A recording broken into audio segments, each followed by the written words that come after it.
Hello everyone, स्वागत है आप सभी का पढ़ ले जेई पर। और इस लेक्चर में हम लोग एक बहुत ही इम्पॉर्टेंट या आप बोल सकते हैं लॉज ऑफ मोशन का the most important concept discuss करने वाले हैं। कॉन्सेप्ट का नाम आप सभी लोगों ने सुना भी होगा, बहुत ही बेसिक कॉन्सेप्ट है बट बच्चों को जनरली काफ़ी दिक्कत होती है इस कॉन्सेप्ट को समझने में। कॉन्सेप्ट का नाम है बेटा स्यूडो फोर्स।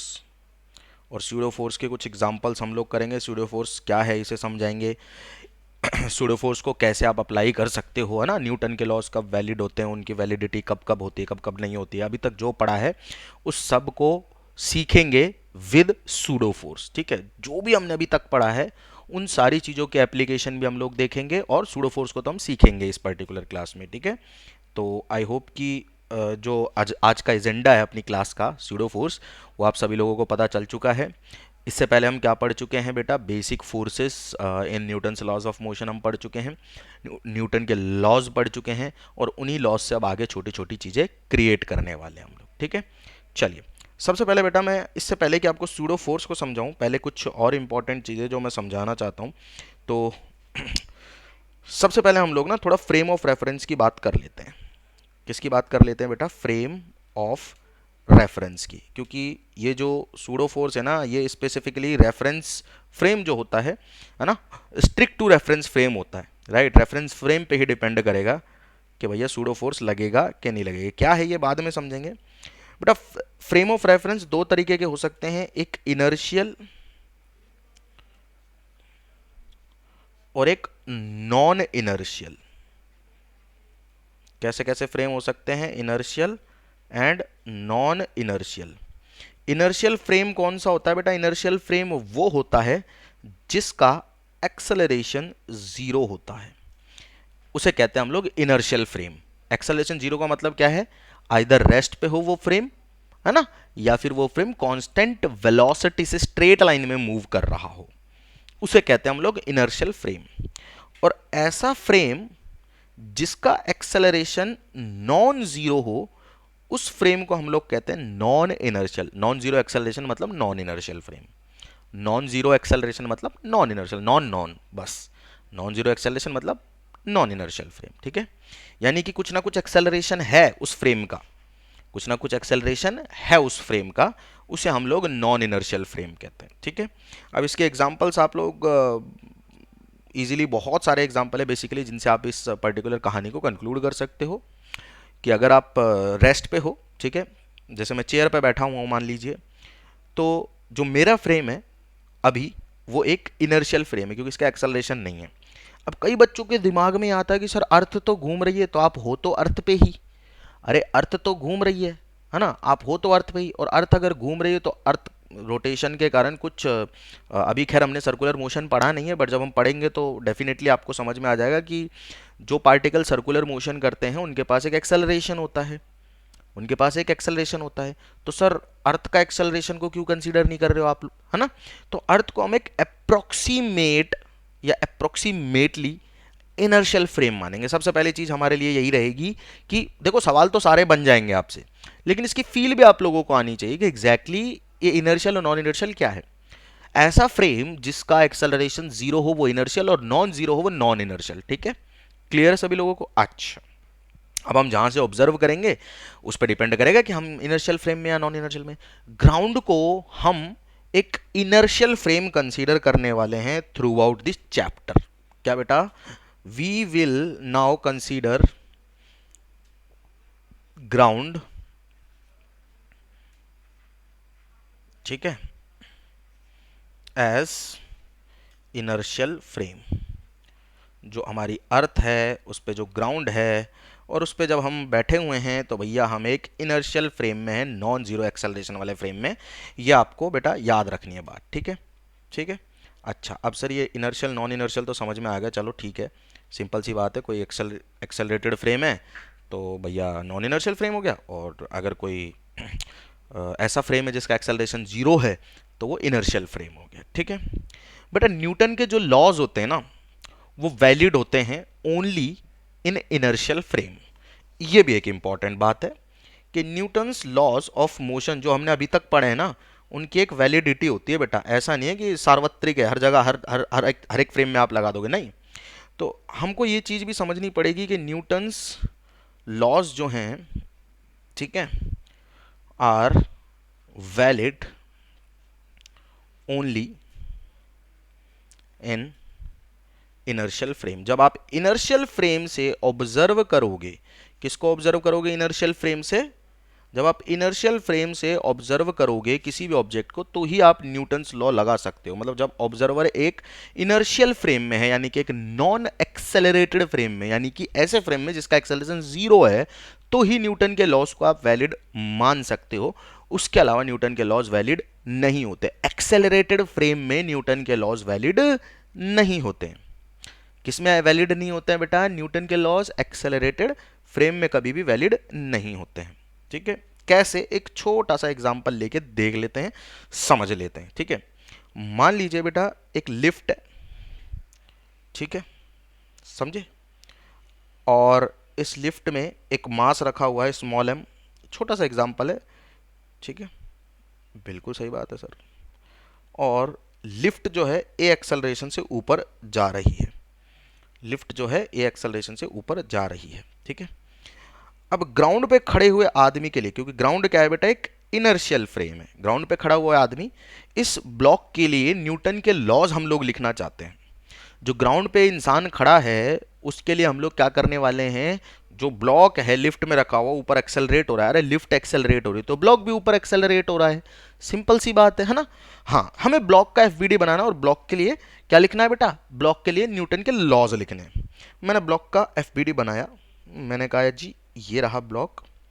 ऑब्वियस सी बात है, जब हम किसी चीज़ को ऑब्जर्व करते हैं तो मैंने आपको पहले ये चीज़ सिखाई हुई है कि जिसको आप ऑब्जर्व कर रहे हो उसके अलावा दुनिया में सब चीज़ खत्म हो जाएंगी, सिर्फ वही चीज़ बचेगी, और उसके ऊपर लगने वाले सारे फोर्सेस आपको दिखाने हैं। ठीक है, चलिए जी, वेट नीचे हो गया mg, ठीक है, ऊपर की तरफ नॉर्मल हो गया, ये सरफेस ने ऊपर की तरफ नॉर्मल दिया। अच्छा, अब एक्सेलरेशन जो है मास का वो है ए ऊपर की तरफ, मानते हो ना ये बात? तो जो मास का एक्सेलरेशन है वो है ऊपर की तरफ है, क्योंकि लिफ्ट ऊपर जा रही तो भाई मास भी तो उसके साथ ही जा रहा है।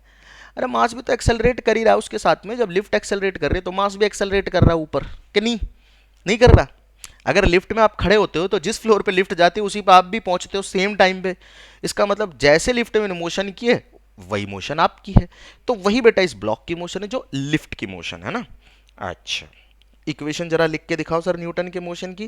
भाई ऊपर वाला फोर्स बड़ा होगा, नीचे वाला फोर्स छोटा होगा, क्योंकि नेट एक्सेलरेशन ऊपर की तरफ है। नेट फोर्स जो आएगा वो बराबर आ जाएगा mass of body into acceleration of body. तो नॉर्मल की जो वैल्यू आ गई हमारे पास में वो कुछ एम ए प्लस एम जी के बराबर आ गई। ठीक है, ये तो कहानी है जब हम इस लिफ्ट में रखे हुए मास को ऑब्जर्व कर रहे हैं ग्राउंड से। ठीक है, ग्राउंड क्या है बेटा? एक इनर्शियल फ्रेम है। क्या है बेटा? एक इनर्शियल फ्रेम है। ठीक है, समझ में आ गई बात? अच्छा, अब हम लोग इसी मास को ऑब्जर्व करते हैं बेटा। किससे ऑब्जर्व करते हैं? सुनना जरा। इसी मास को ऑब्जर्व करेंगे हम लिफ्ट में बैठ के। इसी मास को हम ऑब्जर्व करना चाहते हैं अब लिफ्ट में बैठ के। ठीक है, ये ए एक्सेलरेशन से लिफ्ट ऊपर जा रही है और अब हम घुस गए हैं लिफ्ट में। हमने अपना फ्रेम जो है वो चेंज कर लिया है। ठीक है, क्लियर है? हम कहाँ बैठ गए? लिफ्ट में बैठ गए। अच्छा जी, अब लिफ्ट में जब मैं खड़ा हूं तो मुझे ये मास्ट रेस्ट पे नजर आ रहा है। अरे मेरे लिए तो ये मास्ट रेस्ट पे है ना। अरे रेस्ट पे देखो, अगर आप लिफ्ट में बैठते हो, सामने वाला इंसान को अगर आप ऑब्जर्व करने की कोशिश करो तो आपको हमेशा वो इंसान रेस्ट पे दिखेगा, क्योंकि आपके रिस्पेक्ट में उस इंसान का कोई डिस्प्लेसमेंट नहीं है, तो रेस्ट पे है। अरे एक लिफ्ट में रखी हुई सारी चीजें आपके लिए रेस्ट पे हुई, क्योंकि जिस एक्सेलरेशन से आप ऊपर जा रहे हो उसी एक्सेलरेशन से सारी चीजें ऊपर जा रही हैं। समझे कि नहीं समझे क्या कहने की कोशिश कर रहा हूं? भाई मैं देखूंगा यार ये मास तो मेरे लिए, अगर मैं एक लिफ्ट में हूं और एक बॉक्स पड़ा हुआ है तो मेरे को लगेगा कि यार ये मास तो रुका हुआ है, कि यार ये मास तो रुका हुआ है क्योंकि कहीं नहीं जा रहा है। बिल्कुल सही बात है सर, ये मास रुका हुआ है, सही बोल रहे हो आप। मैं फिर से इस मास का एफबीडी बनाता हूं।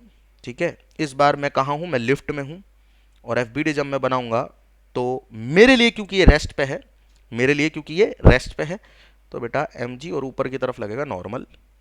तो मैं कहूंगा कि सर n बराबर होना चाहिए mg के। क्या बेटा? n बराबर होना चाहिए mg के, क्योंकि मेरे लिए तो ये रेस्ट पे है। मेरे लिए क्या है बेटा? ये रेस्ट पे है, क्योंकि लिफ्ट में अगर मैं मान लो एक बॉक्स पर टक दूं और मैं खुद चढ़ जाऊं तो मेरे से कोई पूछेगा कि ये बॉक्स क्या कर रहा है, मैं कहूँगा बॉक्स रेस्ट पे, मैं मेरे को जहाँ था वहीं पे दिख रहा है हर बार, इसकी पोजीशन ही चेंज नहीं हो रही है, तो भाई तो रेस्ट पे, तो मैं उस पर नेट फोर्स जीरो कर दूंगा, सिंपल सी बात है।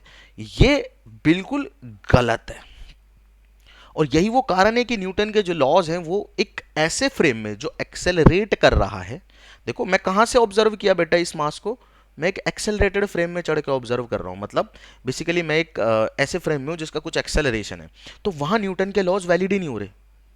देखो रेस्ट पे है मेरे लिए, तो इक्वेशन बननी चाहिए N equals to m g, जबकि एक्चुअल में गलत है, जबकि एक्चुअल में ये गलत है क्या नहीं गलत, बिल्कुल गलत है। यहां इक्वेशन बिल्कुल सही बनी है, ग्राउंड फ्रेम पे जब खड़े हैं हम, इनर्शियल फ्रेम से जब ऑब्जर्व कर रहे हैं तो बिल्कुल सही इक्वेशन है, न्यूटन के लॉज वैलिड हो रहे हैं, लेकिन यहाँ अलग इक्वेशन आ रही है, यहाँ नॉर्मल की वैल्यू mg के बराबर आ रही है, और यहाँ नॉर्मल की वैल्यू mg से कुछ ज्यादा आ रही है, mg प्लस ma आ रही है, यही यही बात है, यही बात है। अच्छा, पहला तो ये केस हमने समझाया आपको कि न्यूटन के लॉज कैसे इनवैलिड हो जाते हैं, कहाँ इनवैलिड हो जाते हैं बेटा, एक नॉन इनर्शियल फ्रेम में, या फिर हम बोल सकते हैं एक एक्सेलरेटेड फ्रेम में। अच्छा, थोड़ा सा और दिमाग लगाते हैं, एक और छोटे से एग्जांपल से इस कहानी को समझने की कोशिश करते हैं, ठीक है।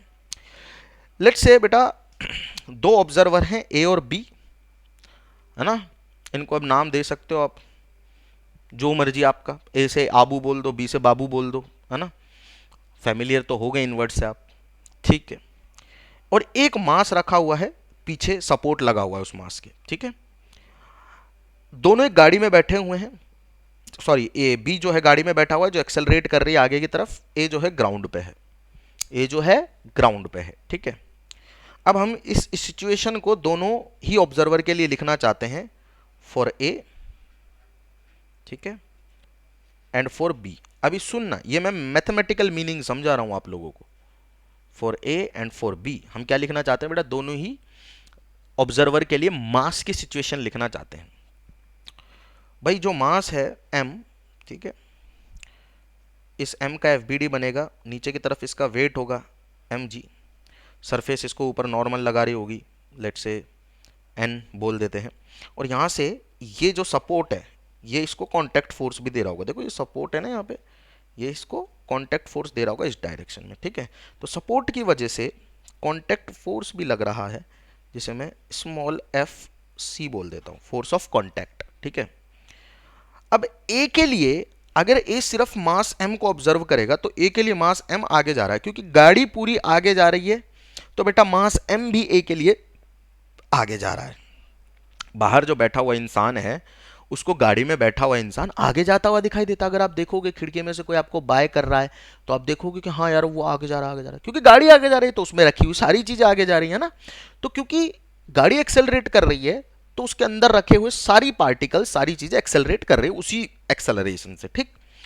तो ये देखता है ए कि भैया मास m तो एक्सेलरेट कर रहा है, तो मास m की इक्वेशन बननी चाहिए FC is equals to small m into a, क्योंकि स्मॉल m का एक्सेलरेशन कितना इधर की तरफ a है, क्योंकि गाड़ी का एक्सेलरेशन a है, और नॉर्मल बराबर होगा mg के, क्योंकि ऊपर या नीचे नहीं जा रहा मास a के लिए, तो मैं लिखूंगा नॉर्मल बराबर है mg के, ठीक है। ये कहानी समझ में आई भाई, ए के लिए ऊपर या नीचे नहीं जा रहा, ए के लिए बस साइड में, गाड़ी ऐसे जा रही है ना तो मास भी ऐसे ही जा रहा है ए के लिए, तो ए कहेगा कि यार जो मास है वो इधर एक्सेलरेट हो रहा है, तो हॉरिजॉन्टल डायरेक्शन का नेट फोर्स जो है वो मास इनटू एक्सेलरेशन के बराबर होना चाहिए, जो कि एम ए आ गया, ठीक है। और वर्टिकल डायरेक्शन में कोई मूवमेंट नहीं है, तो एन बराबर एम जी, मतलब इक्विलिब्रियम है वर्टिकल डायरेक्शन में, ठीक। अब यही कहानी अगर मैं बी के लिए ऑब्जर्व करूं, यही कहानी अगर मैं बी के लिए ऑब्जर्व करूं, अगर मैं बी यानी कि ट्रेन के अंदर बैठ जाता हूं मैं, या गाड़ी के अंदर बैठ जाता हूं जो एक्सेलरेट कर रही है आगे, तो मैं इसको ऑब्जर्व करने की कोशिश करता हूं कि जी बिल्कुल सही बात है सर, कि यहाँ तो फोर्स लग रहा है mg, और ऊपर लग रहा होगा नॉर्मल, और इधर से लग रहा होगा सपोर्ट के कारण ये कांटेक्ट फोर्स, ठीक है। लेकिन बी के लिए तो ये रेस्ट पे होगा। अगर आप ट्रेन में, ट्रेन एक्सेलरेट करती है, रुकती है, फिर चलती है, मतलब वेलोसिटी चेंज हो रही है ट्रेन की। अगर आप ट्रेन में बैठे हुए हो और आप सामने वाले पर्सन को ऑब्जर्व कर रहे हो, तो आपके लिए वो आदमी अगर लेटा हुआ है तो लेटा ही हुआ है भाई, बाहर वाले के लिए तो वो आदमी पहुंच चुका है बठिंडा, लेकिन आपके लिए तो ट्रेन में ही है, आप ट्रेन में एक जगह पे, तो आपके सामने के सामने बैठा हुआ है वो, तो आपके लिए तो रेस्ट पे है ना। हम जिसको ऑब्जर्व करते हैं ना सिर्फ उसी को ऑब्जर्व करना है हमें, और दुनिया में सब कुछ भूल जाना है, भूल जाना है कि मैं चल रहा हूं, ट्रेन चल रही है, कुछ नहीं, मुझे मास देखना है कि ये मास क्या कर रहा है। अगर इस मास की पोजीशन मेरे लिए चेंज नहीं हुई तो मेरे लिए रेस्ट पे है ये, तो मेरे लिए तो ये मास रेस्ट पे है। अगर ये रेस्ट पे है तो भाई यहां तो इक्वेशन बन ही नहीं सकती, क्योंकि एक अनबैलेंस फोर्स है राइट साइड में जो इस मास को एक्सेलरेट करवाना चाहिए। लेकिन ये तो बी के लिए रेस्ट पे है, बी के लिए थोड़े ना एक्सेलरेट करा, ए के लिए तो सही है। ए ग्राउंड पे है, ग्राउंड पे ये सारी कहानी ट्रू है। ग्राउंड के लिए जो भी लिखा है मैंने लेफ्ट साइड में सब ट्रू है, बिल्कुल बढ़िया है, एकदम कोई दिक्कत ही नहीं है। सेट हो रहे न्यूटन के लॉस, लेकिन यहां नहीं हो रहे, लेकिन यहां सेट नहीं हो रहे न्यूटन के लॉस। क्यों सेट नहीं हो रहे? क्योंकि अनबैलेंस फोर्स है भैया। ऊपर वाला तो नीचे वाले के बराबर है, लेकिन राइट में एक फोर्स लग रहा है, बट फिर भी ये मास रेस्ट पे है। यानी कि एक नॉन इनर्शियल फ्रेम में अगर आपको न्यूटन के लॉज को वैलिड करना है तो एक मैथमेटिकल करेक्शन आपको ऐड करना पड़ता है। सूडो फोर्स क्या है? एक मैथमेटिकल करेक्शन है, कोई फोर्स नहीं है, इसलिए सूडो है ये, इसलिए इसको सूडो बोल रहे हैं। क्या करेक्शन करना पड़ेगा आपको? एक मैथमेटिकल करेक्शन न्यूटन के लॉज की इक्वेशन में आपको ऐड करना होता है, जिसे हम कहते हैं सूडो फोर्स। अब इसका फिजिकल मीनिंग भी बताऊंगा मैं आपको, बट अभी मैथमेटिकल मीनिंग समझ लेते हैं।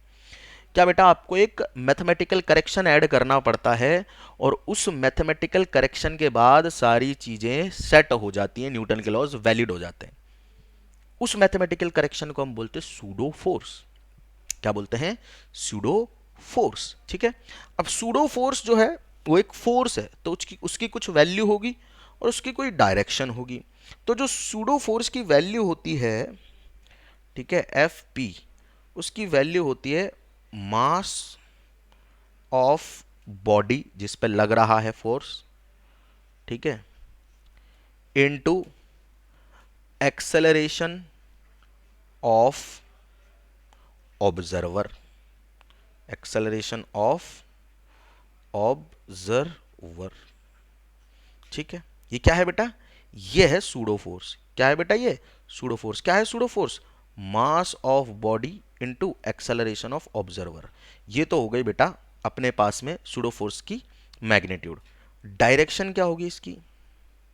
इसकी डायरेक्शन होगी हमेशा ओपोजिट टू, मैथमेटिकल करेक्शन है, एक्सेलरेशन ऑफ ऑब्जर्वर, ऑब्जर्वर के एक्सेलरेशन के ओपोजिट। ठीक है। यानी कि अगर मैं इस डायग्राम में बी ऑब्जर्वर जो है उस ऑब्जर्वर को कंसीडर करता हूं, तो बेटा बी के लिए मास रेस्ट पे होना चाहिए, और न्यूटन के इक्वेशंस को, न्यूटन के लॉस को वैलिड बनाने के लिए हमें यहां एक मैथमेटिकल करेक्शन ऐड करना पड़ेगा। और वो मैथमेटिकल करेक्शन जो है वो कुछ ऐसा होगा कि उसका मैग्नीट्यूड होगा mass into acceleration of observer, और उसकी डायरेक्शन होगी ऑब्जर्वर के ऑपोजिट। लगेगा किस बॉडी पे? जिसको ऑब्जर्व कर रहे हो। तो ये एम मास है जिसको मैं ऑब्जर्व कर रहा हूं। बी एक non inertial frame of reference में। Non inertial frame of reference में जब आप बैठोगे और किसी भी बॉडी को ऑब्जर्व करोगे तो उस पर आपको एक फोर्स लगाना पड़ेगा, जिसे हम सूडो फोर्स कह रहे हैं, which is a mathematical correction but no force. ये फोर्स नहीं है, अगेन ये एक मैथमेटिकल करेक्शन है। ठीक है। तो हमें इस मास पे एक सूडो फोर्स ऐड करना पड़ेगा। उसकी डायरेक्शन क्या होगी? ऑब्जर्वर के एक्सेलरेशन के ऑपोजिट। अब देखो ऑब्जर्वर कौन है? बी। कहां जा रहा है? राइट में। तो फोर्स कहां लगेगा मास पे? लेफ्ट में। साफ साफ लिखा हुआ है opposite to acceleration of observer. Observer का एक्सेलरेशन है राइट में, बी का, और फोर्स लगेगा सूडो लेफ्ट में। किस पे? जिसको ऑब्जर्व कर रहे हो। तो भैया इस पे एक फोर्स लगाना पड़ेगा हमें लेफ्ट साइड में, क्योंकि एक्सेलरेशन ऑफ ऑब्जर्वर जो है वो राइट में है। ठीक है। दूसरी चीज, इसका मैग्नीट्यूड कितना होगा? इसका मैग्नीट्यूड होगा mass of body into acceleration of observer. कितना? ए। अब देखो, अगर बी के लिए ये मास रेस्ट पे है, अगर बी के लिए ये मास रेस्ट पे है, तो कांटेक्ट फोर्स की वैल्यू आ रही है एम ए के लिए। अब दोनों ही फ्रेम में सेम वैल्यू हमारे पास आ रही है फोर्सेस की, दोनों ही फ्रेम में। और अब देखो बिल्कुल एकदम सेट हो गया न्यूटन के लॉस। लग गए कि नहीं लग गए? अरे रेस्ट पे है तो हमें इस पे क्या लगाना पड़ेगा बेटा? हमें इस पे बी वाले फ्रेम में लगाना पड़ेगा सूडो फोर्स, क्योंकि एक नॉन इनर्शियल फ्रेम में ही सूडो फोर्स लगता है। मैं सूडो फोर्स की बात कभी भी तब नहीं करूंगा जब मैं एक ग्राउंड फ्रेम में खड़ा हुआ हूं या एक कांस्टेंट वेलोसिटी से चलते हुए फ्रेम में हूं। मैं सूडो फोर्स की बात सिर्फ और सिर्फ तब करूंगा जब मैं एक एक्सेलरेटेड फ्रेम में हूं, ऐसे फ्रेम में हूं जो एक्सेलरेट कर रहा है। जिसका डायरेक्शन होगा मेरे एक्सेलरेशन के ओपोजिट, यानी कि ऑब्जर्वर के एक्सेलरेशन के ऑपोजिट, और मैग्नीट्यूड होगा मास ऑफ बॉडी इनटू मेरा acceleration, mass of body into observer का एक्सेलरेशन। आई बात समझ में? सिंपल कहानी थी बिल्कुल। ये है बेटा सूडो फोर्स का मैथमेटिकल मीनिंग, कि जब भी आप किसी ऐसे फ्रेम में हैं जो एक्सेलरेट कर रहा है, जैसे हम non inertial frame of reference कह रहे हैं, तो उस फ्रेम में न्यूटन के लॉस को वैलिड करने के लिए हमें एक मैथमेटिकल करेक्शन ऐड करना होता है, और उस मैथमेटिकल करेक्शन को हम सूडो फोर्स कहते हैं, जिसकी value mass of body into acceleration of observer होती है, जिसकी डायरेक्शन ऑब्जर्वर के एक्सेलरेशन के ऑपोजिट होती है। अब देखो दोनों ही फ्रेम में आप सॉल्व कर सकते हो सवाल को, आप फ्री टू सॉल्व, आप मतलब एकदम फ्री टू डिसाइड। आप चाहो ए के फ्रेम में सॉल्व करो, आप चाहो बी के फ्रेम में सॉल्व करो, आंसर सेम ही आना है। अगर मुझसे पूछा जाता कि कांटेक्ट फोर्स की वैल्यू क्या है, तो एम ए ही आ रही है दोनों ही केस में। अब हो गए ना न्यूटन के लॉस वैलिड यहां पे सेकंड वाले केस में, पहले नहीं हो रहे थे, पहले अनबैलेंस फोर्स था वो, तो हमें ऐड करना पड़ा ताकि चीजें बैलेंस रहे। बी के लिए अगर रेस्ट पे है तो we have to make sure that it is at rest, और हमें एक मैथमेटिकल करेक्शन ऐड करना पड़ा। ठीक है, ये तो हो गई बेटा मैथ्स की बात। किसकी मैथ्स? सूडो फोर्स की। अगर मैं सूडो फोर्स के फिजिकल मीनिंग की बात करूं तो थोड़ा सा इसका फिजिकल मीनिंग भी समझ लेते हैं हम लोग। ठीक है, हमने यहां भी बात की थी। अगर मैं इस केस में देखूं, है ना, इसमें बी वाले केस में, तो इक्वेशन को कुछ ऐसे बनाया जा सकता है। देखना जरा ध्यान से, ध्यान से देखना, ध्यान से। एक एक केस में तो सब कुछ सही है, ठीक है, नॉर्मल की value M A plus M G आ रही है, दूसरे केस में भी एम ए प्लस एम जी आएगा अगर आपने सूडो फोर्स ऐड कर दिया तो। देखना जरा ध्यान से भाई, मैं एक एक्सेलरेटेड फ्रेम में, लिफ्ट ऊपर जा रही है ए एक्सेलरेशन से, तो मैं भी जा रहा हूं, तो मैं एक एक्सेलरेटेड फ्रेम में हूं, मतलब नॉन इनर्शियल फ्रेम में हूं। नॉन इनर्शियल फ्रेम में जब भी मैं किसी बॉडी को ऑब्जर्व करूंगा तो उस पर सबसे पहले ऐड करूंगा सूडो फोर्स। सूडो फोर्स की डायरेक्शन क्या होगी? जो ऑब्जर्वर की डायरेक्शन है उसके ऑपोजिट। तो ऑब्जर्वर ऊपर जा रहा है तो भैया सूडो फोर्स इस पे लगेगा नीचे, और वैल्यू क्या होगी? Mass of the body into acceleration of observer. Observer का एक्सेलरेशन क्या है? ए है, तो एम ए आ गया। अब यहां से अगर आप नॉर्मल की वैल्यू निकालेंगे तो बेटा बड़े प्यार से आपको एम ए प्लस एम जी मिलने वाली है, क्योंकि इसके लिए ये रेस्ट पे है, रेस्ट पे है तो ऊपर वाले और नीचे वाले फोर्स बराबर होने चाहिए, और बराबर होने चाहिए तो एन की वैल्यू आपके पास सीधी सीधी आ गई एम ए प्लस एम जी। क्योंकि बी के लिए, इस पर्सन के लिए जो लिफ्ट में है, उसके लिए ये मास रेस्ट पे है, और रेस्ट पे है तो इस पे ऊपर वाले फोर्स और नीचे वाले फोर्स बराबर होने चाहिए, तो नॉर्मल को बराबर कर दिया हमने नीचे वाले फोर्सेस से। पहले ऐसा नहीं हो रहा था, पहले एन की वैल्यू एम जी आ रही थी, विच इज इनकरेक्ट। आप किसी भी फ्रेम ऑफ रेफरेंस से सवाल को सॉल्व करिएगा, आंसर आपका सेम ही आएगा। बस जब आप इनर्शियल फ्रेम में हैं तब आपको कोई सूडो फूडो के बारे में सोचना ही नहीं है, बिल्कुल सिंपल लॉज ऑफ मोशन लगाने हैं। लेकिन जब आप एक नॉन इनर्शियल फ्रेम में है, एक एक्सेलरेटेड फ्रेम में है, तब आपको सूडो फोर्स ऐड करना पड़ेगा वहां पे। इसके बिना आपकी कोई भी न्यूटन की इक्वेशन सही हो ही नहीं सकती है, और यह बात पक्की है। समझे दोस्त? आगे यहां तक की कहानी समझ में? काफी इंटरेस्टिंग कॉन्सेप्ट है। देख, आंसर नॉर्मल की value M A plus M g दोनों ही केस में आ रही है, लेकिन दूसरे केस में कब वो एम ए प्लस एम जी आ रही? जब आपने सूडो फोर्स ऐड किया है, तब जाके वो मैथमेटिकली करेक्ट हुई है इक्वेशन, नहीं तो नहीं थी, इनकरेक्ट थी। अच्छा, अब ये होता क्यों है? देखो, इसका एक छोटा सा एग्जांपल देता हूं मैं, है ना। काफी साल पहले की बात है, मैं घूमने जा रहा था, तो मैं फर्स्ट टाइम फ्लाइट में बैठ रहा था, प्लेन में, है ना।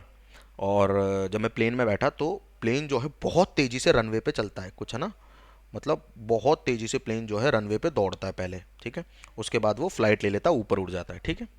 तो यहाँ पे प्लेन में सीट्स होती हैं, तो मैं यहाँ बीच में कहीं सीट पे बैठा हुआ था, ठीक है, बैठा हुआ था। अब जैसे ही प्लेन ने एकदम से आगे दौड़ना स्टार्ट किया, जैसे ही प्लेन ने एकदम से आगे दौड़ना स्टार्ट किया, मतलब जैसे ही प्लेन एक्सेलरेट हुआ, मुझे ऐसा लगा कि मुझे कोई पीछे खींच रहा है। और ये चीज इवन आप किस पे भी कंसीडर कर सकते हो, किस पे भी समझ सकते हो। जब आप इवन स्कूटी पे बैठते हो, एक्टिवा पे बैठते हो, और एकदम से आप रेस जब देते हो, तो आपको पीछे की तरफ कुछ फील होता है, कुछ पीछे की तरफ फील होता है, कोई फोर्स नहीं लगा आपके ऊपर, लेकिन फील हुआ आपको। That is the pseudo force. Mathematically तो आप समझ ही गए, अब इसे फिजिकली समझने की कोशिश कीजिए। क्या है बेटा, मान लीजिए किसी टाइम पे इसकी वेलोसिटी v है प्लेन की, तो मैं प्लेन में हूं तो मेरी भी वेलोसिटी v है क्या नहीं? अगले इंस्टेंट पे प्लेन की वेलोसिटी बढ़ गई और v प्लस dv हो गई, क्योंकि एक्सेलरेट है तो वेलोसिटी बढ़ेगी।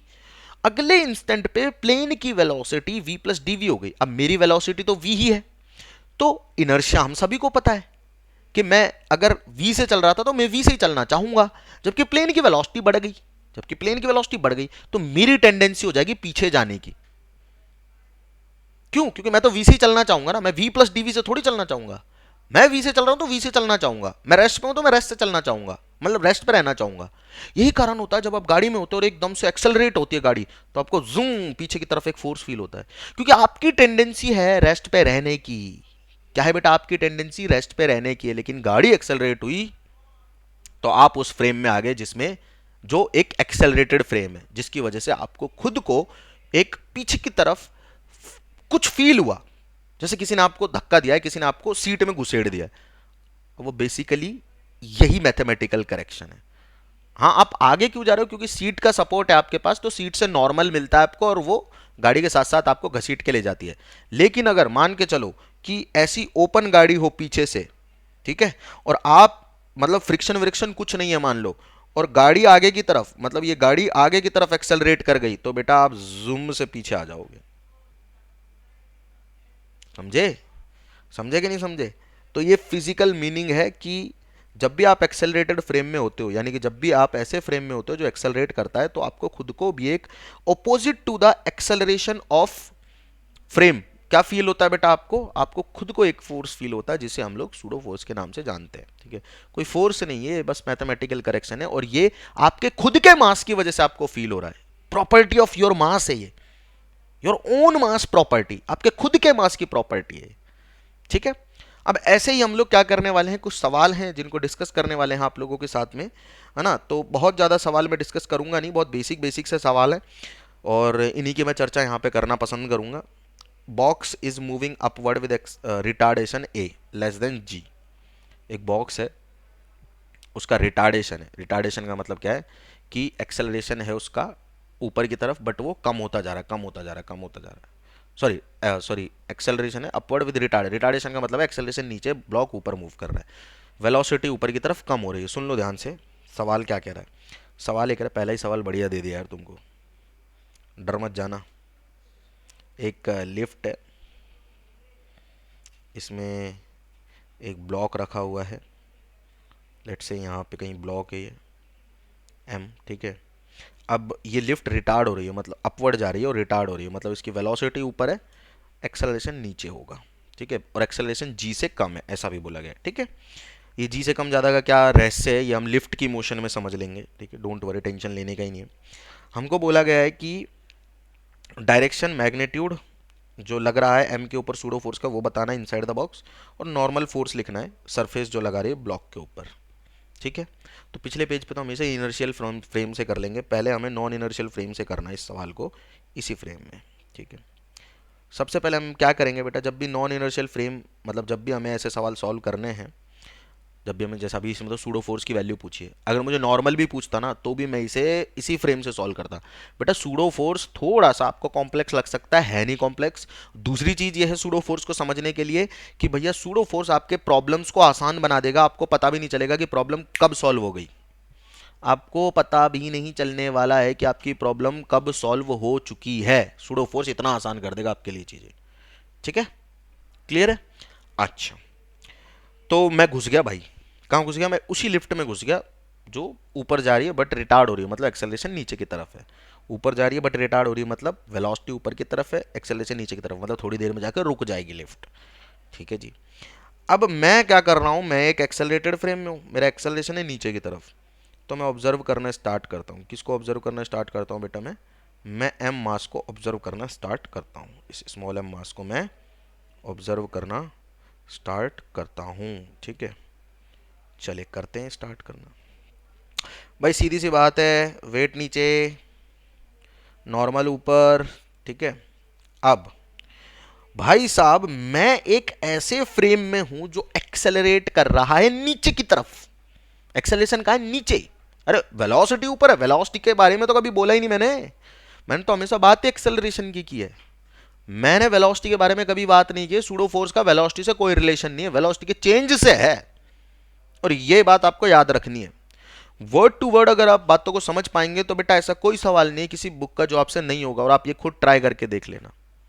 ठीक, अच्छा, ऐसी बात है भाई। मैं एक एक्सेलरेटेड फ्रेम में हूं जिसका एक्सेलरेशन एक्चुअल में नीचे की तरफ, वेलोसिटी तो ऊपर है बट मुझे एक्सेलरेशन से लेना देना है, यानी कि ऑब्जर्वर का एक्सेलरेशन है नीचे, ऑब्जर्वर का एक्सेलरेशन है नीचे, तो सूडो फोर्स लगेगा ऊपर, तो लगा दो सूडो फोर्स ऊपर।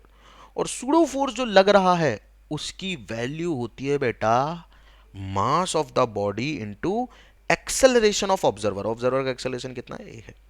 अब मेरे लिए तो ये रेस्ट पे है, अगर मैं लिफ्ट में हूं, मेरे सामने एक डब्बा पड़ा हुआ है, तो मेरे लिए तो वो रेस्ट पे ही रहेगा, क्योंकि जहां जहां मैं जा रहा हूं मेरा डब्बा जा रहा है, सेम एक्सेलरेशन से जा रहे हैं हम, सेम स्पीड से जा रहे हैं हम इंस्टेंटेनियसली।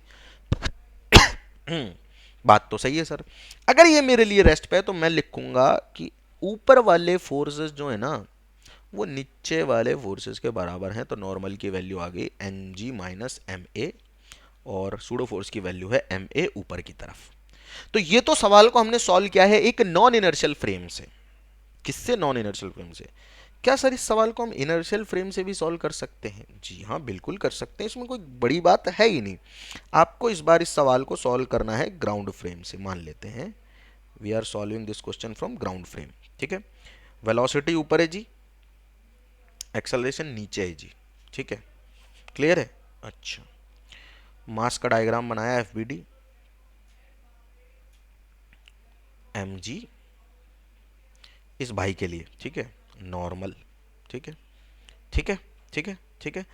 अब मुझे एक चीज पता है, क्या पता है?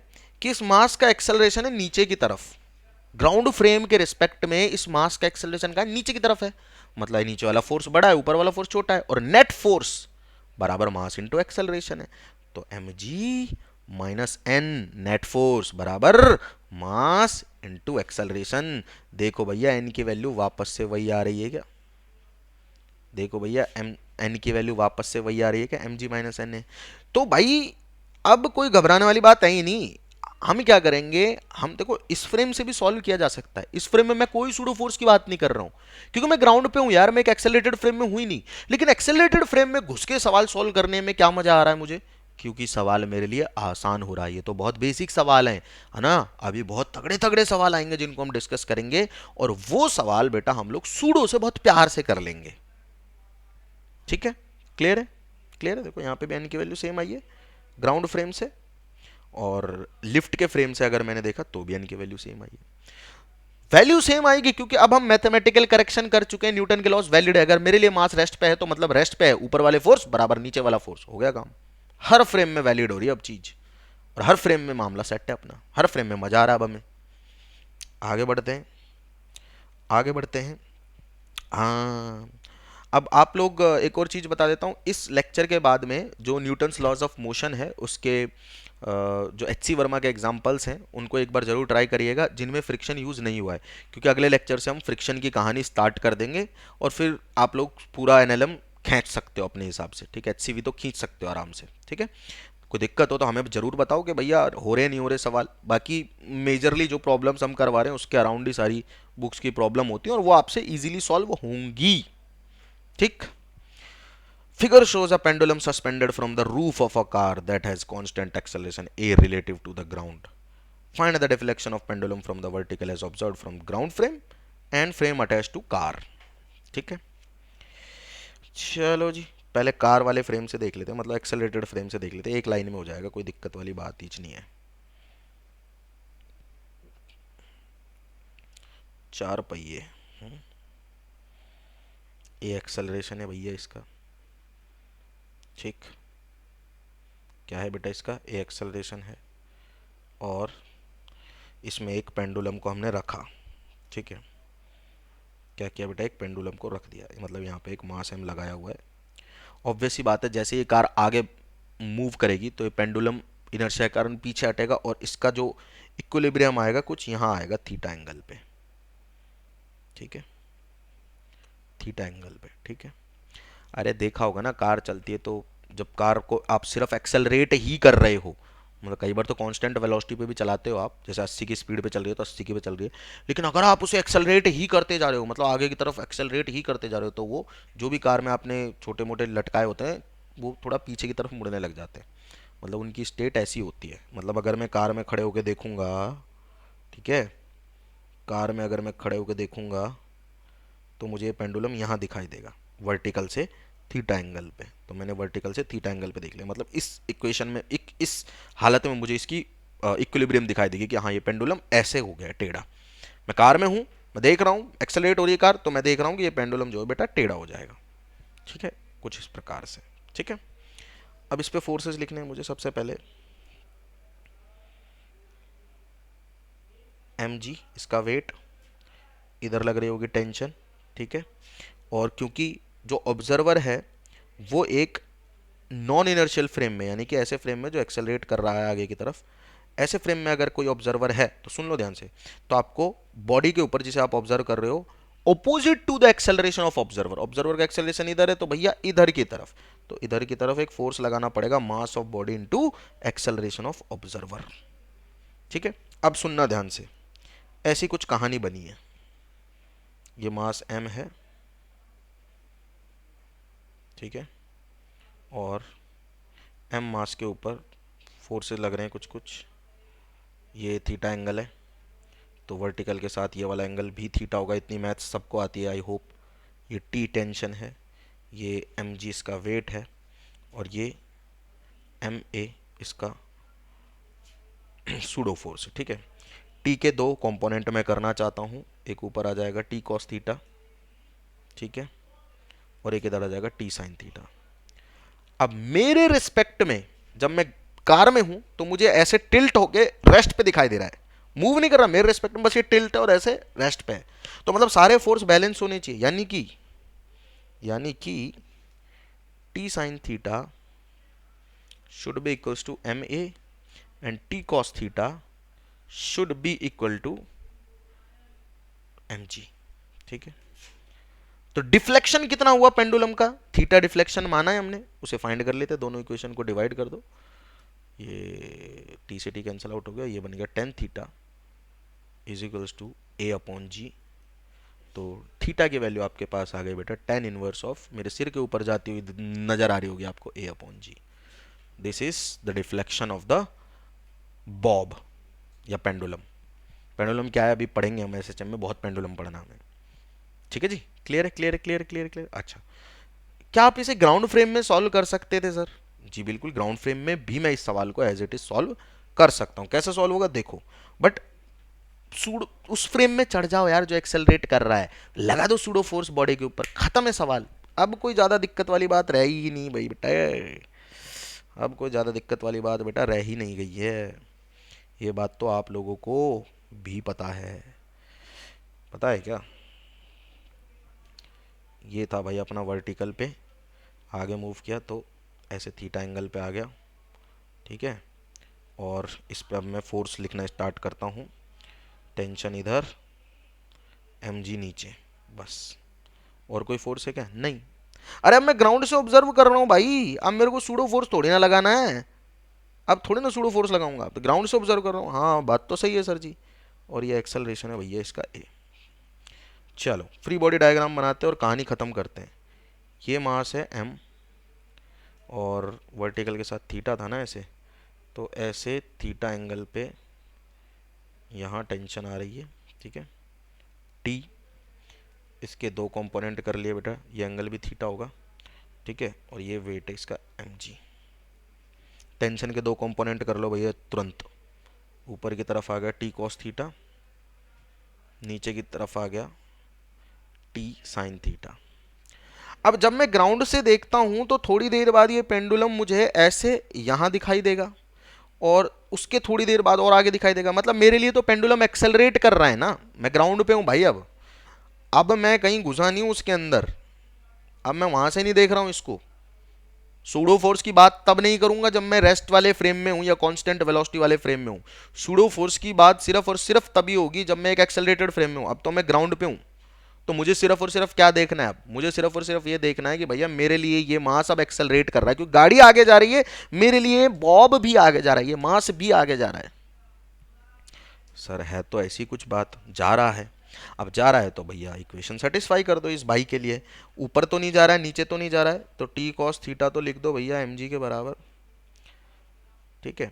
और इस मास का एक्सेलरेशन है इधर ए, जो कि टी साइन थीटा की वजह से आ रहा है, क्योंकि एक्स डायरेक्शन में एक अनबैलेंस फोर्स है which is T sine theta, तो टी साइन थीटा ही रिस्पॉन्सिबल है इसके हॉरिजॉन्टल एक्सेलरेशन के लिए।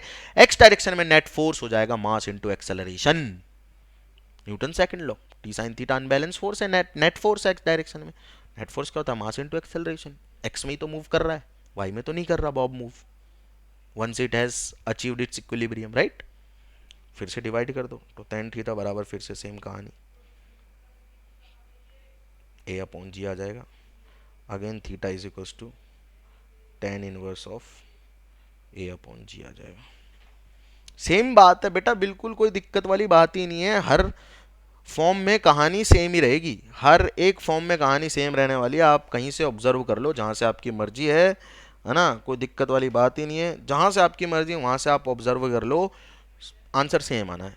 अगर आपने एक एक्सेलरेटेड फ्रेम से ऑब्जर्व कर रहे हो तो यार एक्सेलरेटेड फ्रेम में आपको क्या लगाना पड़ेगा, सूडो फोर्स लगाना पड़ेगा। ग्राउंड से कर रहे हो तो मत लगाओ, बस खत्म कहानी।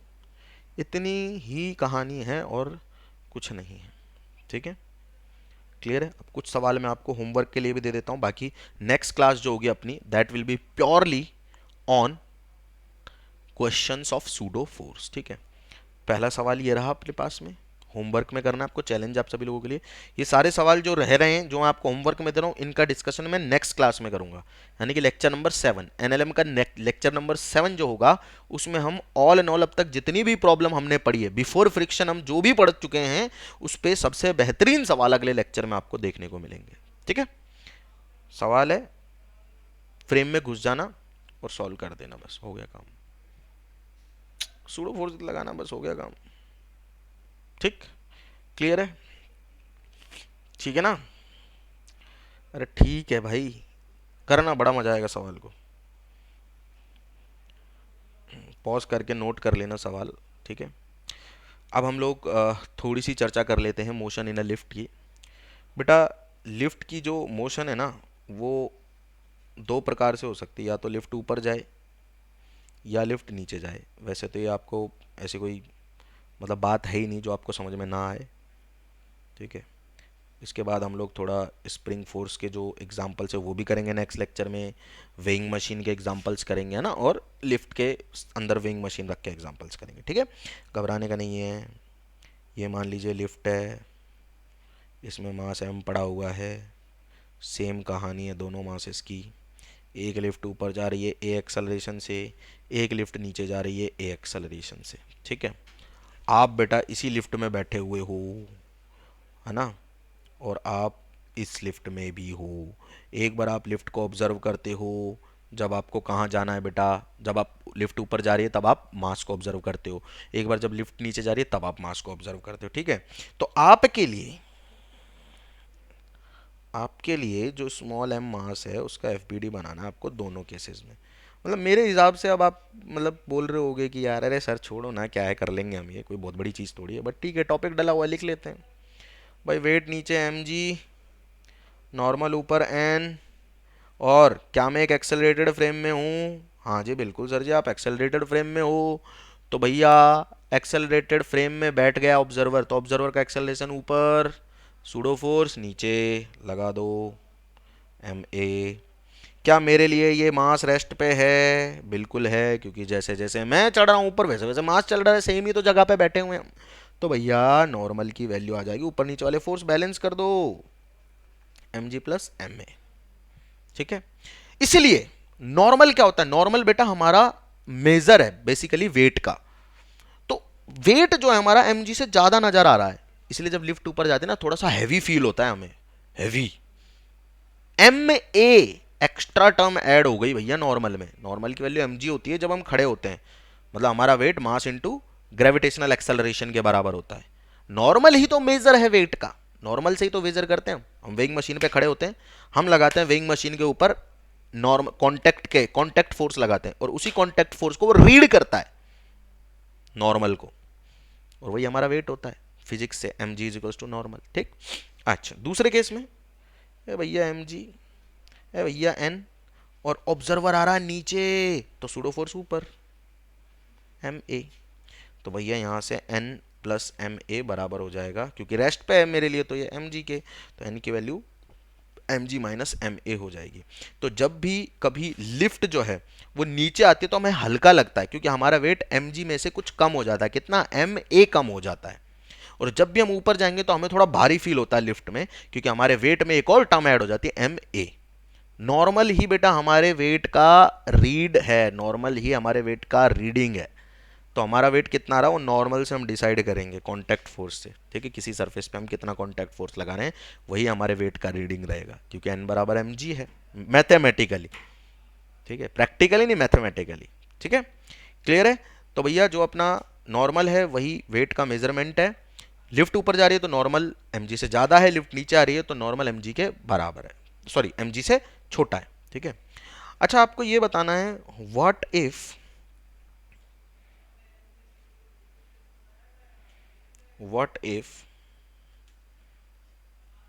a lift accelerates downward with acceleration g। मतलब अगर कोई लिफ्ट जी एक्सेलरेशन से नीचे जा रही है तो उसका वेट क्या होगा लिफ्ट में किसी पर्सन का, यानी कि नॉर्मल फोर्स कितना होगा, ये आपको लिखना है। ये एक कॉन्सेप्चुअल प्रॉब्लम है। होप आपके कॉन्सेप्ट अगर क्लियर होंगे तो आप लोग कर लेंगे, माथा तो नहीं पकड़ेंगे एटलीस्ट इस प्रॉब्लम को सॉल्व करने के लिए। बाकी जो नेक्स्ट लेक्चर होगा बेटा that will be purely based on the Newton's laws of problem, जो हमने अभी तक पढ़ा है उसके ऊपर आलतू फालतू अंट संट प्रॉब्लम जो बन सकती हैं वो सारी हम लोग नेक्स्ट लेक्चर में करेंगे। तो नेक्स्ट लेक्चर प्योरली आपके एप्लीकेशन का लेक्चर होगा। जो कॉन्सेप्ट आपने सीखे हैं कैसे अप्लाई होंगे जेई मेन और एडवांस के क्वेश्चंस में, ये हम लोग नेक्स्ट लेक्चर में सीखेंगे। ठीक है, तो आज के लिए इतना ही। बहुत ज़्यादा लंबा लेक्चर मैं लूँगा नहीं, बहुत कॉन्सेप्चुअल लेक्चर था, कॉन्सेप्ट समझाने की पूरी कोशिश की मैंने। अगर आपको अच्छा लगा तो बाकी लोगों के साथ भी शेयर कर दीजिए फटाफट से कि भैया बहुत तोड़ फोड़ फिजिक्स यहाँ पे चल रही है। बाकी मिलते हैं अगली क्लास में। Thank you so much.